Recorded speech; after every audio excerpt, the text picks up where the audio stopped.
أهلا بكم. قطر في مهمة مثيرة أمام كندا. مواعيد مباريات اليوم الخميس 18 يونيو 2026 والقنوات الناقلة. ويترقب عشاق الساحرة المستديرة العديد من المباريات المثيرة على مدار اليوم في ظل سعي المنتخبات لحسم وضعها في جدول مجموعتها والانطلاق نحو دور 32.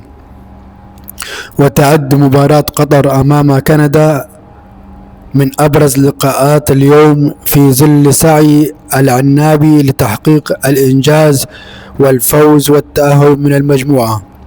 وتواجد منتخبي قطر وكندا في المجموعة الثانية بكأس العالم 2026 إلى جانب منتخبي سويسرا والبوسنة والهرسك. مواعيد مباريات كأس العالم اليوم: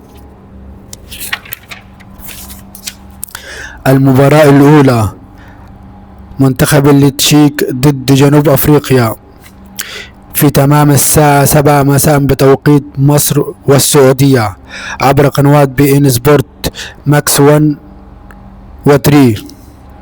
المباراة الثانية سويسرا أمام البوسنة والهرسك في تمام الساعة 10 مساء بتوقيت مصر والسعودية عبر قنوات بي إن سبورت ماكس 2 و 4.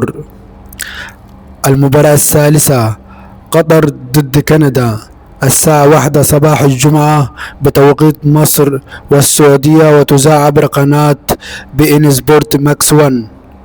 المباراة الرابعة كوريا الجنوبية أمام المكسيك الساعة 4 صباح الجمعة بتوقيت مصر والسعودية وتذاع عبر قناة بي إن سبورت ماكس 2.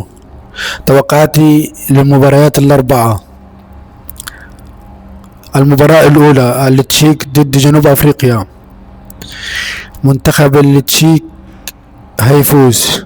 المباراة الثانية سويسرا أمام البوسنة والهرسك. منتخب سويسرا هيفوز. المباراة الثالثة قطر ضد كندا. قطر هتفوز. ده المفروض قطر تفوز، يعني المنتخب الكندي منتخب متواضع، مش المنتخب اللي يخوف. المباراة الرابعة كوريا الجنوبية أمام المكسيك.